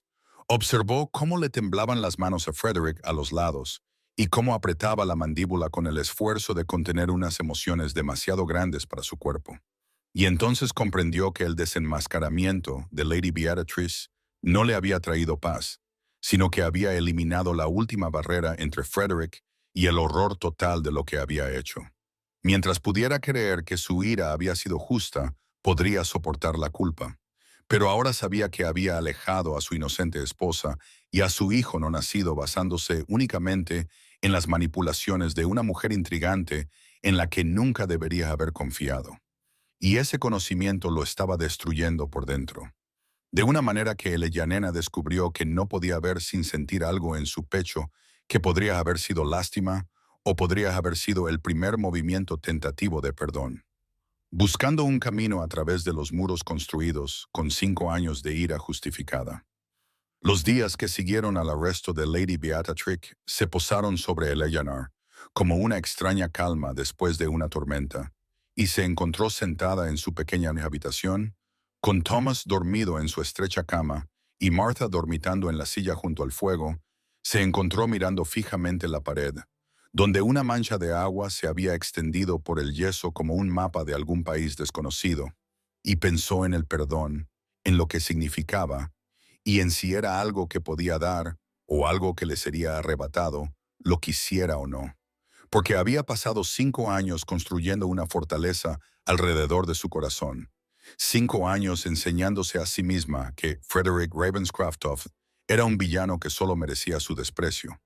Y ahora los cimientos de esa fortaleza se habían derrumbado para revelar no a un villano, sino a un tonto, no a un monstruo, sino a un hombre tan cegado por sus propios miedos e inseguridades que había creído lo peor de la mujer que lo amaba. Y Eleyanena no sabía si eso era mejor o peor que el monstruo que había imaginado. Frederick volvió a la mañana siguiente, como había hecho todas las mañanas desde que los había encontrado. Pero esta vez había algo diferente en su porte, algo quebrado y crudo que hizo que a Eleyanena se le cortara la respiración cuando abrió la puerta. Porque él estaba en el umbral, no como un duque que se dignaba visitar a los pobres, sino como un penitente que se acercaba a un santuario. Y en sus manos no llevaba regalos para Thomas ni provisiones para la casa, sino una pequeña caja de terciopelo que Eleanor reconoció con una sacudida que le recorrió el cuerpo como un rayo.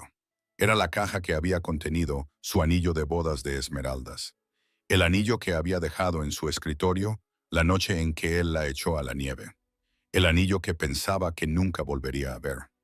Frederick no habló al principio, sino que simplemente le tendió la caja con las manos visiblemente temblorosas.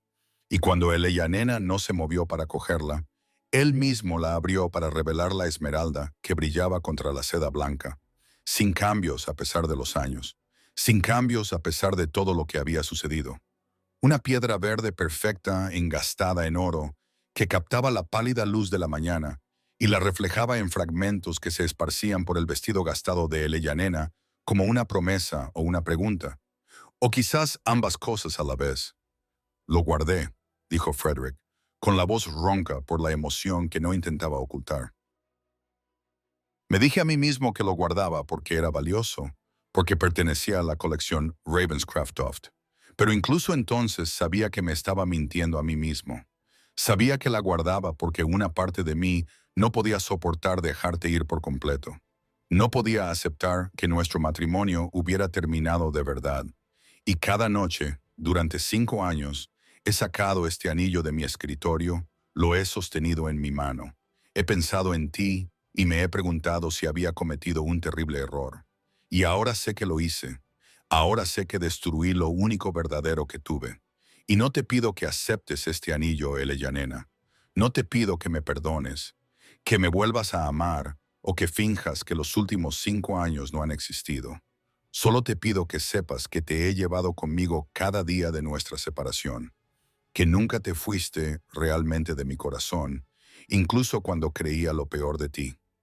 Eleyanena se quedó de pie en su pequeña habitación, con el anillo de esmeraldas brillando entre ellos como un puente que ninguno de los dos se atrevía a cruzar, y sintió que algo cambiaba en su pecho, que algún muro que se había mantenido firme durante 5 años de dificultades y odio comenzaba a tambalearse desde sus cimientos, pues se había preparado para la ira y las acusaciones de Frederick, e incluso para sus intentos de quitarle a Thomas.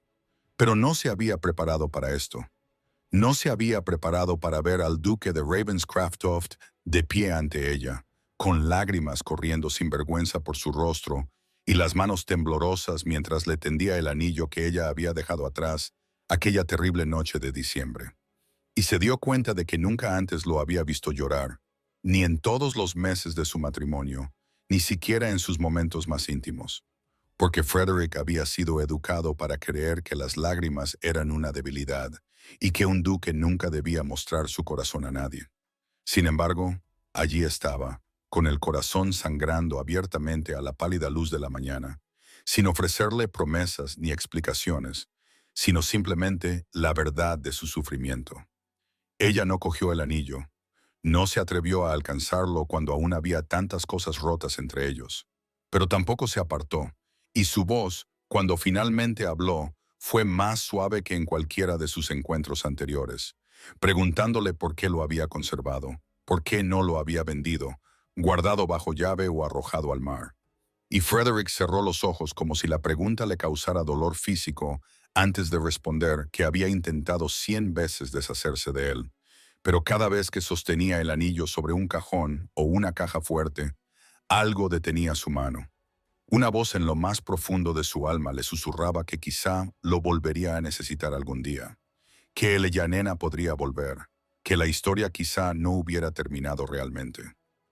Thomas se movió en la cama y los ojos de Yanena se posaron en su hijo, en ese niño que llevaba los rasgos de ambos en su pequeño rostro, y cuando volvió a mirar a Frederick, vio que él también observaba al niño con una expresión de deseo tan evidente que le robó el aliento, y entonces comprendió que por mucha ira que aún albergara, cualesquiera que fueran las heridas que aún supuraban en su corazón, no podía negarle a Frederick la oportunidad de conocer a su hijo. No podía castigar a Thomas por los pecados del padre, manteniéndolos separados para siempre. Extendió la mano lentamente, no para coger el anillo, sino para tomar la mano de Frederick, y cuando sus dedos tocaron los de él, sintió que se estremecía como si se hubiera quemado, y luego se quedaba completamente inmóvil, apenas respirando. Y ella le dijo que no estaba preparada para perdonar, ni para olvidar, ni para recuperar ese anillo y todo lo que representaba. Pero estaba dispuesta a dejarle intentarlo, dispuesta a dejarle demostrar con acciones lo que sus palabras por sí solas nunca podrían convencerla. Y Frederick asintió con la gratitud desesperada de un hombre al que le ofrecen agua en el desierto, cerrando sus dedos suavemente alrededor de los de ella, como si fuera algo precioso que podría romperse si la apretaba demasiado. Los días que siguieron a su tentativa reconciliación se desarrollaron como el lento pasar de las páginas de un libro que Yanena había creído cerrado para siempre. Y Frederick acudía cada mañana como había prometido, no con grandes gestos ni regalos caros, sino con algo mucho más preciado, con paciencia, presencia y una tranquila determinación por ganarse lo que sabía que no podía exigir. Y Thomas, que había pasado toda su corta vida sin padre, comenzó a simpatizar con este alto desconocido, que se sentaba en el suelo de su pequeña habitación sin importarle su elegante ropa, que escuchaba con auténtico interés las charlas del niño sobre los pájaros que había visto en el patio y el gato callejero que a veces se acercaba a su ventana, que nunca miró al niño con otra cosa que no fuera asombro y un amor creciente. Y Yanena observaba estas interacciones desde su silla junto a la ventana, donde aún recuperaba fuerzas.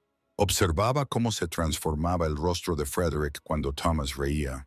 Observaba cómo le temblaban ligeramente las manos cuando el niño se estiraba para mostrarle una piedrecita preciada o un trozo de cristal de colores. Y sentía que algo antiguo y congelado comenzaba a descongelarse en lo más profundo de su corazón. Sentía que el hielo que la había protegido durante 5 largos años comenzaba a agrietarse y astillarse bajo el calor de ver a su hijo conocer a su padre. Martha seguía sospechando, merodeando por las puertas y observando a Frederick con los ojos entrecerrados. Pero ni siquiera ella podía negar que el duque había cambiado. No podía fingir que el hombre que se arrodillaba en el polvo para atarle los zapatos a Thomas era el mismo monstruo frío que los había empujado a la nieve en aquella terrible noche de diciembre. Y una tarde, cuando Frederick se había ido y Thomas dormía la siesta, Martha se sentó junto a Yanena y admitió a regañadientes que tal vez había esperanza después de todo, que tal vez las personas podían cambiar cuando se les daba una razón suficiente, y Yanena sintió que las lágrimas le resbalaban por las mejillas al oír estas palabras, porque Martha había sido su roca durante los años más oscuros, y su aceptación significaba más de lo que podía expresar. James Harrington también acudió, trayendo noticias del proceso judicial contra Lady Beatrice, y Yanena supo que la mujer que había destruido su vida se enfrentaría por fin a la justicia, que la carta falsificada, el sirviente sobornado y todas las mentiras venenosas serían expuestos ante la sociedad, y descubrió que no sentía satisfacción por ello, ni triunfo, solo un cansado alivio de que por fin se supiera la verdad, de que su nombre quedara limpio incluso entre aquellos que habían susurrado detrás de sus abanicos y la habían ignorado en la calle cuando fue acusada por primera vez. Frederick se sentó a su lado mientras James hablaba, tan cerca que sus hombros casi se tocaban. Y cuando ella lo miró, vio que tenía la mandíbula apretada por la emoción reprimida. Vio que luchaba con el peso de saber hasta qué punto había sido manipulado, de lo completamente que sus propios miedos e inseguridades habían sido utilizados en su contra, y sin pensarlo, extendió la mano y la colocó sobre la de él. Sintió que él se sobresaltaba al contacto y luego giraba su mano debajo de la de ella, de modo que sus dedos se entrelazaron y se quedaron así mientras James terminaba su informe, conectados por ese pequeño contacto que hablaba de comienzos. Las semanas siguientes fueron una cuidadosa danza de sanación. Cada día traía pequeños momentos que se acumulaban como copos de nieve formando algo sustancial. Y Frederick se encontró aprendiendo los ritmos de la paternidad, con un hambre que le sorprendía, levantándose temprano cada mañana. No por costumbre, sino por entusiasmo, vistiéndose sin la ayuda de su ayuda de cámara con ropa que no se estropearía con los dedos pegajosos de un niño, recorriendo las calles de Londres hasta la pequeña habitación donde le esperaba su familia, y ahora pensaba en ellos de esa manera, como su familia, aunque Eleyanena seguía manteniéndose alejada de él de una forma que le dolía más que cualquier espada, permitiéndole conocer a Thomas mientras mantenía su propio corazón encerrado tras los muros que él mismo había construido con su crueldad 5 años antes. Y él entendía que no se merecía nada más. Entendía que cada sonrisa que ella no le dedicaba se la había ganado con cada lágrima que había derramado en exilio. Aún así, seguía esperando, seguía buscando cualquier signo de ternura en sus ojos grises. Aún atesoraba los raros momentos en los que ella se olvidaba de estar a la defensiva y se reía de algo que decía Thomas, y su rostro se transformaba en el de la mujer con la que se había casado, la mujer a la que había amado y a la que había fallado de forma tan catastrófica. Robert Langley vino a ver cómo estaba Eleyanena, y Frederick se obligó a hacerse a un lado para observar la suave competencia del médico con algo que se parecía vergonzosamente a los celos ardiendo en su pecho. Porque este hombre había estado allí cuando Frederick no lo había estado. Había ofrecido amabilidad cuando Frederick solo había ofrecido condena. Había amado a Eleyanena en silencio y con fidelidad, mientras Frederick se emborrachaba hasta perder el conocimiento cada noche en una finca fría y vacía. Y cuando Robert miraba a Eleyanena, había una ternura en su mirada que hacía que Frederick quisiera reafirmar su derecho, recordar a todos que esta mujer seguía siendo su esposa, seguía siendo la duquesa de Ravenscroft, pero no tenía derecho a tal posesividad, ni a envidiarle el consuelo que ella había encontrado en su ausencia. Así que permaneció en silencio, apretando las manos a la espalda hasta que le dolieron los nudillos. Fue Thomas quien comenzó a salvar la distancia entre ellos, con sus inocentes preguntas y peticiones que llevaron a sus padres a compartir momentos que ellos mismos no habrían podido orquestar. Le pedía a Frederick que le ayudara con un botón mientras Eleyanena preparaba su sencilla comida. Le pedía a Eleyanena que cantara la nana que le gustaba, mientras Frederick escuchaba desde un rincón, con los ojos cerrados para no recordar aquella misma voz en la sala de música de Ravenscroft Hall antes de que todo se hiciera añicos. Y poco a poco, gradualmente, la nena comenzó a bajar la guardia, comenzó a dirigirse a Frederick directamente en lugar de a través de Martha. Comenzó a aceptar su presencia como algo más que una amenaza. Y una noche, cuando Thomas se había quedado dormido con la cabeza en el regazo de la nena y los pies estirados hacia Frederick en la estrecha cama, ella miró a su marido por encima de la figura dormida de su hijo y dijo en voz baja que Thomas le había preguntado si Frederick podía ser su padre. Y Frederick sintió que el corazón se le detenía en el pecho antes de que ella continuara, con una voz apenas superior a un susurro, diciendo que le había dicho que sí al niño. La palabra sí quedó suspendida en el aire entre ellos como un regalo que Frederick sabía que no merecía, y se dio cuenta de que no podía hablar debido a la opresión en la garganta. Solo podía mirar a Eleanor por encima del cuerpo dormido de su hijo y sentir todo el peso de 5 años presionando su pecho. Años en los que este niño había crecido, reído, llorado y hecho preguntas sobre un padre que no estaba allí.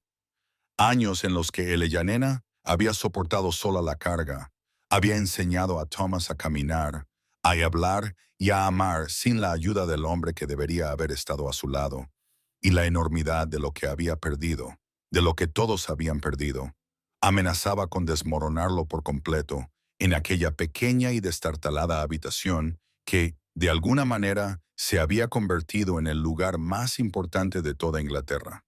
Eleyanena lo observaba luchar con sus emociones y por primera vez desde que él había aparecido en su puerta, se permitió verlo realmente. No era el monstruo que había construido en sus recuerdos, ni el frío duque que le había condenado en la nieve, sino un hombre devastado por sus propios errores. Un hombre que había sido tan víctima de las intrigas de Lady Beatrix como ella misma, y aunque aún no podía perdonarle por completo, aún no podía liberar la ira protectora que la había sostenido a través de la pobreza, la enfermedad y la desesperación, sintió que algo cambiaba en su corazón. Sintió los primeros y frágiles brotes de compasión. La pasión comenzaba a crecer en un terreno que ella había creído para siempre envenenado contra él. Thomas se movió entre ellos, murmurando algo en sueños, y ambos padres se inclinaron instintivamente para calmarlo. Sus manos se encontraron sobre los oscuros rizos del niño, y ninguno de los dos se apartó. Y en ese contacto, Eleyanena sintió el temblor de los dedos de Frederick, y comprendió que él estaba tan asustado como ella, tan inseguro como ella ante este nuevo territorio en el que estaban entrando juntos.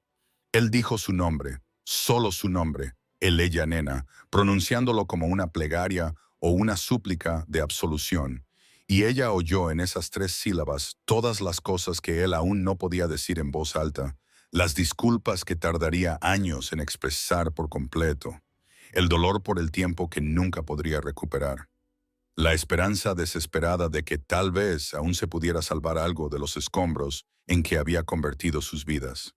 Y ella le respondió con el nombre que ella le había dado. No tu excelencia, no el duque, solo Frederick. Y él cerró los ojos al oírlo, con lágrimas deslizándose bajo sus pestañas, y ella se dio cuenta de que nunca lo había visto llorar. Ni una sola vez en su breve matrimonio, ni el día de su boda, ni en sus momentos más íntimos, ni cuando la había echado en la noche de invierno. Y verlo llorar ahora sobre su hijo dormido, abrió algo en su pecho que ella creía sellado para siempre. No le dijo que todo estaba perdonado porque no era así. No podía hacerlo, al menos todavía no. Pero le dijo que Thomas necesitaría a su padre, que un niño merecía saber de dónde venía. Y Frederick susurró que se pasaría el resto de su vida ganándose ese privilegio. Y Eleyanena le creyó.